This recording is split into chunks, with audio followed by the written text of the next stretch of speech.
Manever I say ma PENDREAM TV. PENDREAM TV there, I see them yopo.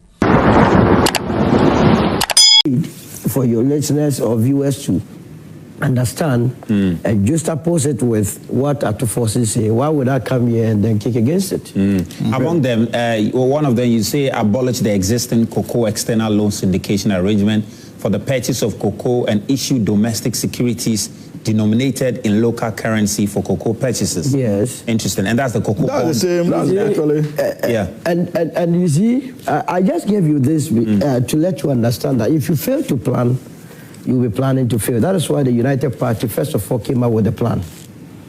The problems this country has, the solutions are in this book. It is the reason why when John Mahama won elections, and my leader, John Lanchamanti, visited John Lanchamanti. Yes, the last John that will take over this country. Okay. He did not ask for positions, neither did he ask for any favors. What we went there to do was to submit this great transformational plan. And I'm very happy that... You think they took a key from you? They have to. I mean, it's the solution. I can't believe for a moment that because of chop corruption, thievery, stealing, adults every year will go on the international market and borrow dollars to come and buy cedi-denominated product. The syndication is pure chop. It's not a novelty. There is nothing novel about it. People will get the arrangement fees, they will inflate the rates and so on and so forth. When it even comes, they shortchange the people. So we believe that there has to be that local security or issue of local security or bond to raise cities to go and buy cocoa. But most importantly, we are not even interested in Ghana shipping this cocoa in the raw form as captured in the GTB. We believe that 70 to 80% of our beans must be processed locally. When they tell you that the world market price of international of cocoa has dropped, it's not as though all of a sudden it dropped. People actually engineer it. And who are those? It is our Western nemesis. It's deliberate. So if they see that you are processing your cocoa, how would they be there engineering the prices? Because I find it really interesting that the price could rise as high as 13,000, yes. That all of a sudden drop. It is strategy. It's people engineering. When they tell you open market, there is nothing open in this world. People actually engineer it. It's a demand and supply situation. You understand? So what you do, and that's why I like what Arthur Forsen did. It's a masterstroke to give people and really understand how the world operates. First of all, he has announced that Ghana is going to what? Process 50%. Immediately, it sends shivers down there. That, hey, the people are not going to process. What it means is that you are going to deny their factories. Mind you, the factories are not in this country. In this country, we have the CPC. The rest of those processing cocoa, they actually processing it into semi-finished and exporting it. They are in the free zones. It is not for the local market. It is the CPC that can process it into finished products for you and I. And believe you me, the byproduct or the product from cocoa is not only Milo or chocolate. Yeah. Because if you have potash, it can lead you to what? Produce, what's the name? I forgot it, but you can get creams out of it, you can get drinks out of it, and so on and so forth, even for medicinal purposes. Why is it that more than 70 years or 63 years of our lives, we are still exporting our beans in a raw form? So the government has said it's a good thing, but where I have a difference whether or not they will be able to implement is the implementation. What the problem is that we quickly come out with a solution and then we all go and sleep. So I believe that the finance minister, together with this administration, must push forward for the processing of, at least for starters, 50%. Now the next thing they are saying is that they are not more going to go for. In fact, the finance minister did indicate that the backlog that we failed to sell or export. It's a good thing that is for the local market. It's a good thing. And going forward, 50%. You see, we started our politics with, like you were saying, petrol, in fact, kako. Really? Yeah, we started with that. And with time, all these things will be getting out of our way. I don't believe in there is cooperation after competition. We have a nation to govern, not politics always. The solutions that will take off our youth from the streets and get them the jobs. So I have to be part of the solution. As for the politics who come, as for the campaign, we will beat the National Democratic Congress with superior policies come 2028. So I'm not interested in these trivialities, but the way forward. So I agree with the finance minister when he says 50%. I agree with him when he says now they are going to issue locally denominated what? Securities or bonds to buy our coke. Perfect. I also agree with him when he says that they want to free the balance sheet of COCOBOD so that it can start as a healthy company. All these are captured in the Great Transformational Plan.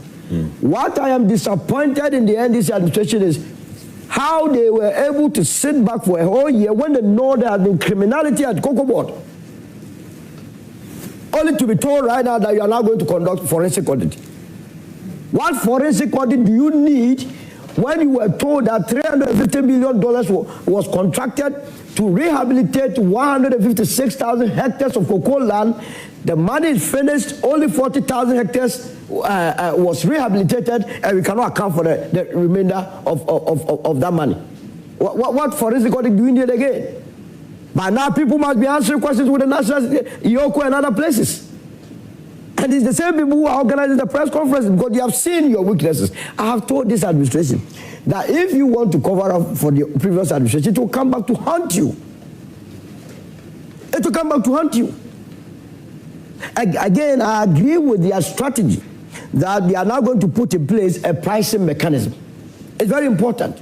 So that, you see, and they think, politicians today must understand that the cocoa farmer you knew 10 years ago is not the same cocoa farmer today.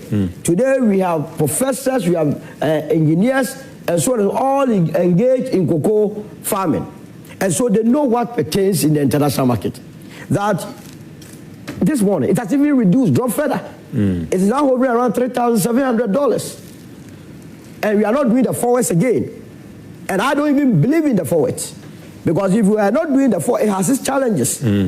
When you do the forwards, when the prices go up, you can't take advantage of it. Just like happened in 2023, 2024, when we could not supply 767,000 tons, which equates to almost $900 million. That money should have been sitting even in the account. We don't know the whereabouts of that money. But when it went up and you had to do a rollover, just like Hamza was saying, whereas the world market was selling at 13,000, because we could not supply the previous contract at so we cannot take advantage of the increase. Take advantage of it. But similarly, last year around, I think last year they were about, the price has also shot to about 10,000. Yes, that's 10,000. I understand there was some hedging. We had an opportunity to even do forward sales of the cocoa beans, which have now not even been sold. Even the 2026-27 cocoa beans, we could have done a forward sale, taking advantage of the 10,000 that happened last year.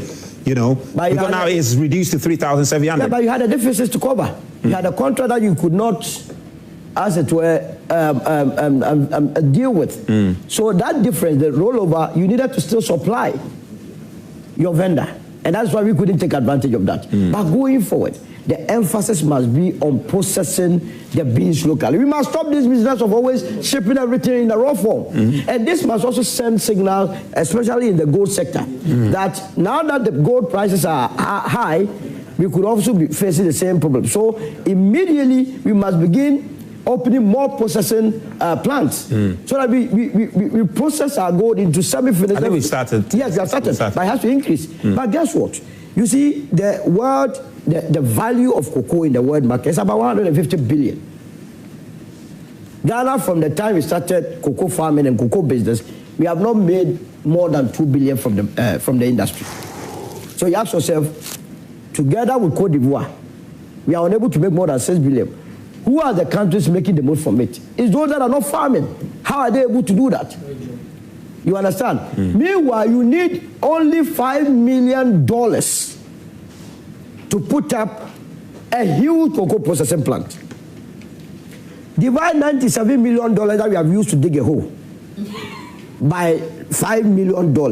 Sometimes you have to expose the levels of ineptitude. How people are wicked to the people of this country. 97 million divided by 5 million.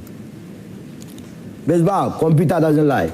We could have put in place 19 big capacity cocoa processing companies that could process the beans in this country. All right, let me just hear from our audience briefly, then I'll come to you.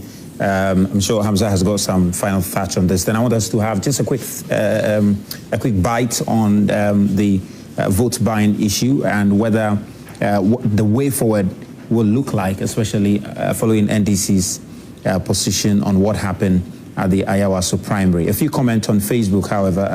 This one says, Abdullah Abdul Razak says, President Mahama promised to end Galamsey in 4 months, but what has been the result? He asks. The Galamsey activities have worsened under this history worship. Fact remains, President Mahama doesn't have the political will to end Galamsey in the country.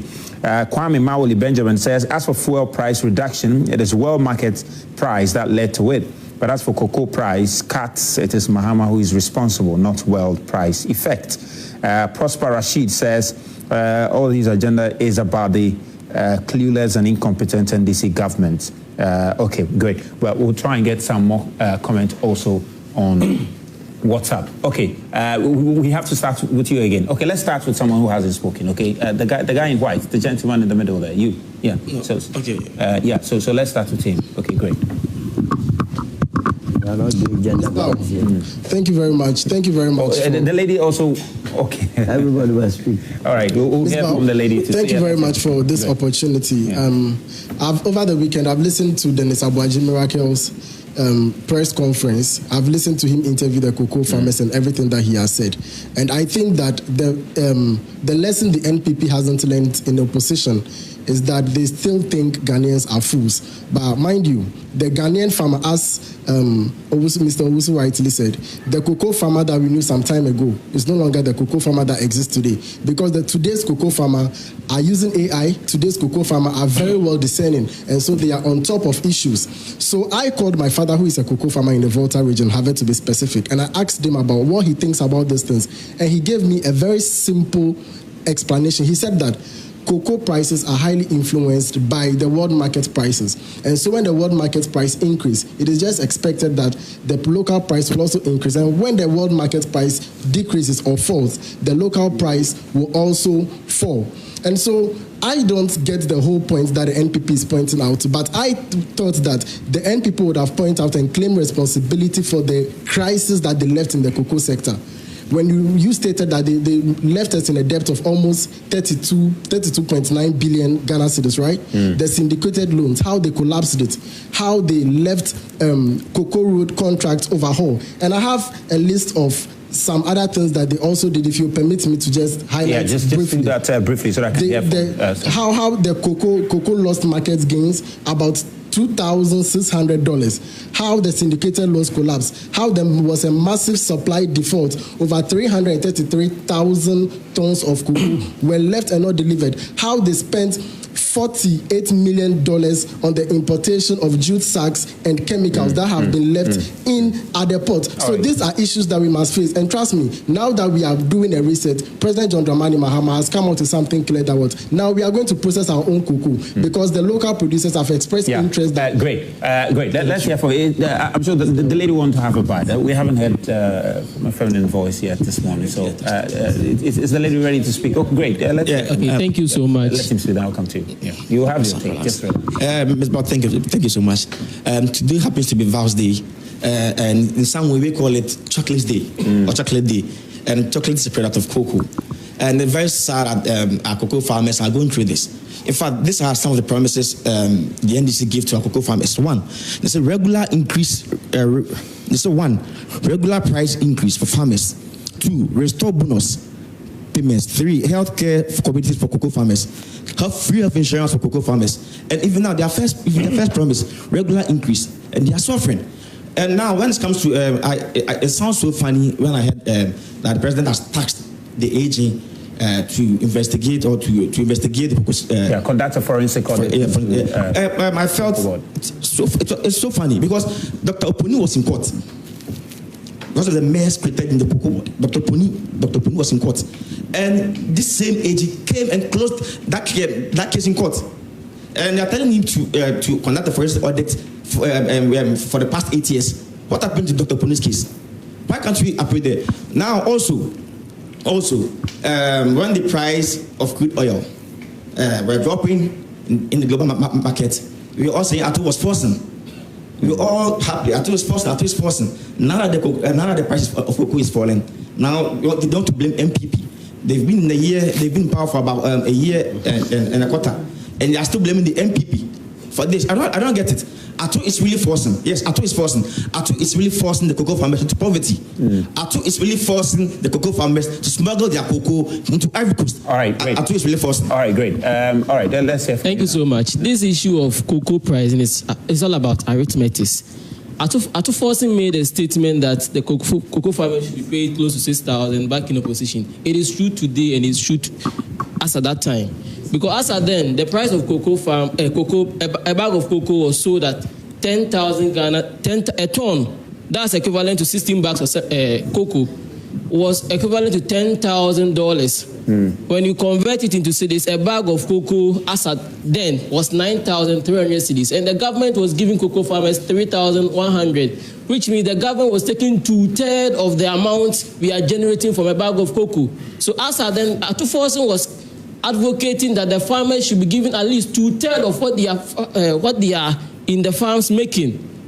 And now we are in a situation whereby the price of cocoa has dropped to an amount of a bag is now at the world market sold at 2,700 Ghana cedis when you convert it into cedis. And we are not, and now the government is making not less than 300 cedis out from a bag of cocoa. When back in 2024, the government was making 6,000 Ghana cedis plus from a bag of cocoa.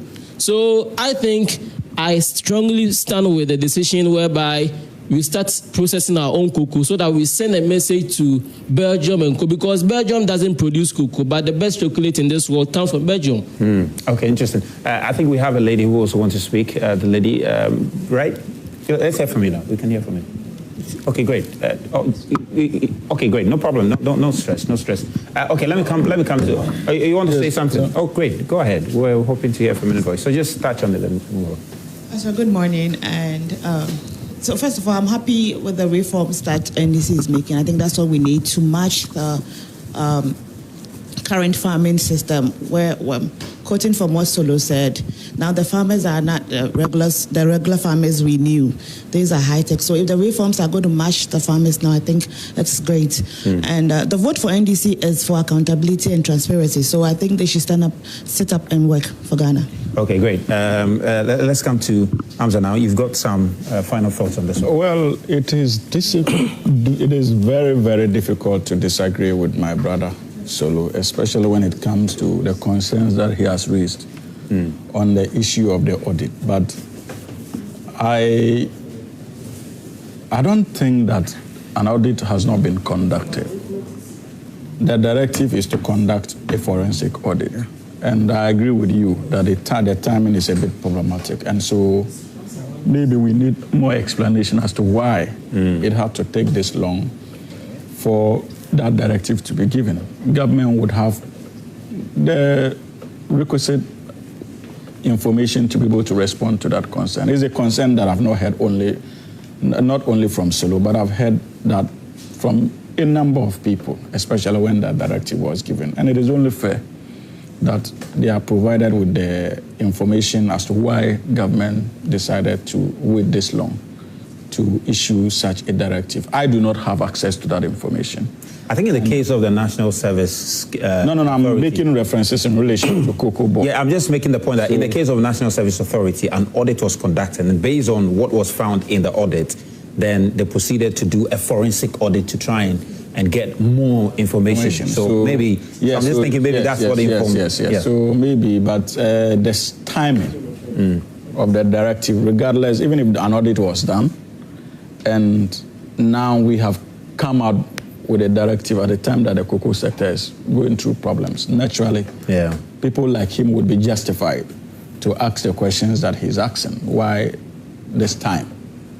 Ought to have been done earlier. And so, yes, possibly there's an explanation as to why it had to be this time. And sometimes, if the information is available, it is only proper that we make it public. And I can assure you that I will try as much as possible to link up with those I know would have access to that information and attempt to provide the information to you and the general public who are interested. But on the issue of the cocoa prices, he's done justice to it and the needed reforms. And I agree with him that those plans are part of the manifesto, or what you call the plan of the United Party. And remember that when you presented it to His Excellency President Mahama, when your flag bearer presented it to you, His Excellency President Mahama, he gave an assurance that he would read through and take the best ideas that he finds workable and be able to work out something for many of our sectors, not just the cocoa sector alone. So for me, it's a vindication of the man who is at the helm of the affairs, how tolerant he is, especially when it comes to divergent views, and also views that he believes can help shape the future of this country, regardless of where that view is coming from. His Excellency President Mahama would be more than willing to take it on board if it will inure to the benefit of the Ghanaian people. Do you know whether the cocoa farmers have received their money as at now? No. I think that the directive was given on Thursday. So I would not be in a position, but by next week, I'm sure I'll be in a better position to inform you whether indeed they have started receiving their monies or not. But as I speak with you, I doubt if they have, because you know that releases goes through a certain procedure. And so that procedure has to be followed for releases to be made to the COCOBOD, and COCOBOD in turn would make releases to the cocoa farmers. But as for the usual politics associated with it, the NPP can be forgiven to still continue to engage in that politics. The NDC has gone past that arena of politics.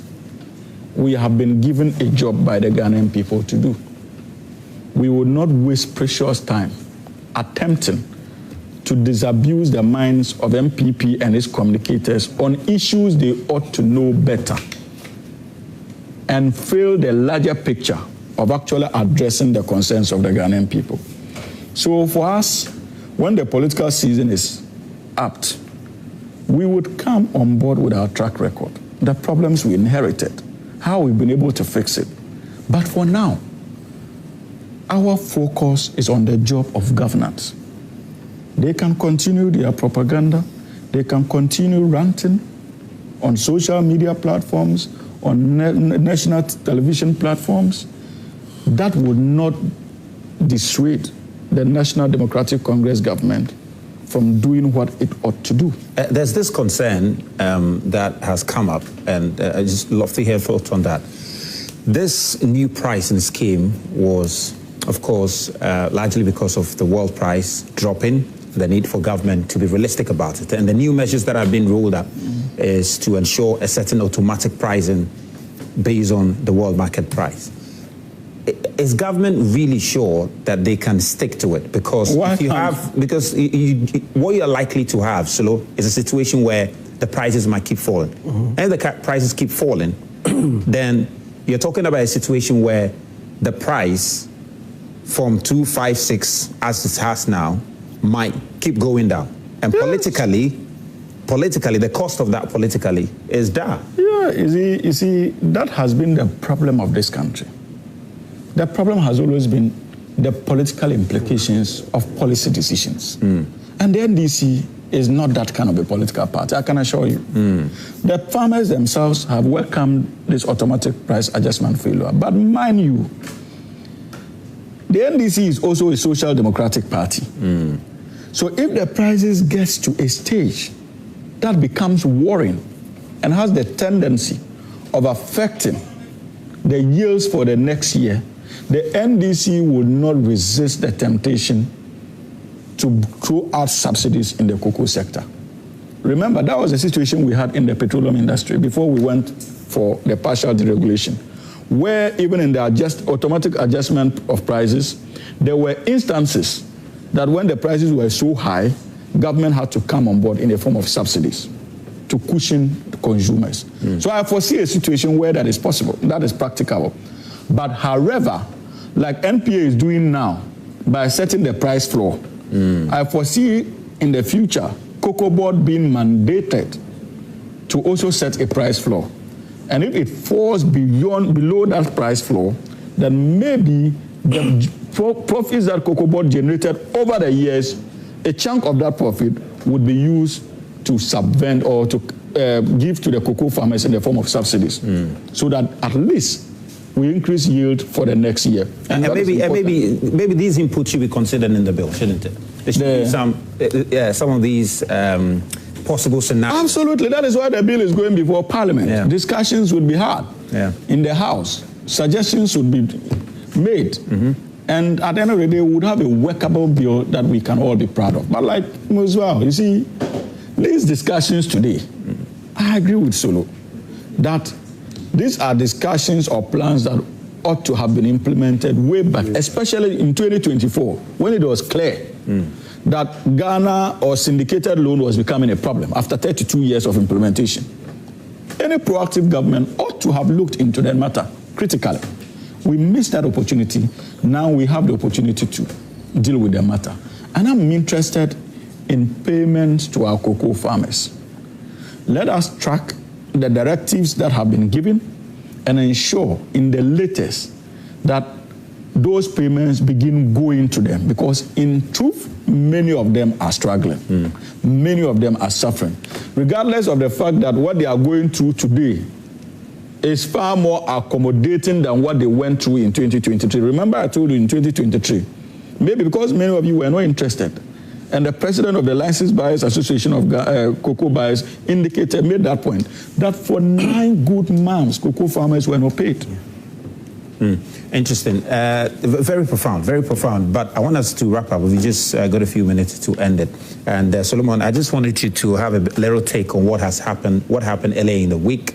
You heard from the General Secretary of the NDC. Were you surprised by the outcome of that? The committee did indicate that all the candidates were found culpable to have engaged in one misconduct or the other. Were you surprised that the party could not do what everybody was expecting them to do? Yeah, I was. I thought even the minority caucus called for. I thought that they would have selected. I mean, bar all those that two parties, the process and select, just like what the United Party tends to do in various constituencies. That, well, you see, a candidate runs on the political party. It is your candidate. You give an opportunity for them to contest. They decided to flout the laws of the land, the constitution of the land. They went and bribed people. Your own report says that indeed it took place. So what else? You just have to nail it by saying, look. I'm not PENDREAM TV. Now, so far so good. Say open online portal in Ghana. Nipa share, nipa follow, nipa comment here. To my best of knowledge, without any biases, I PENDREAM TV.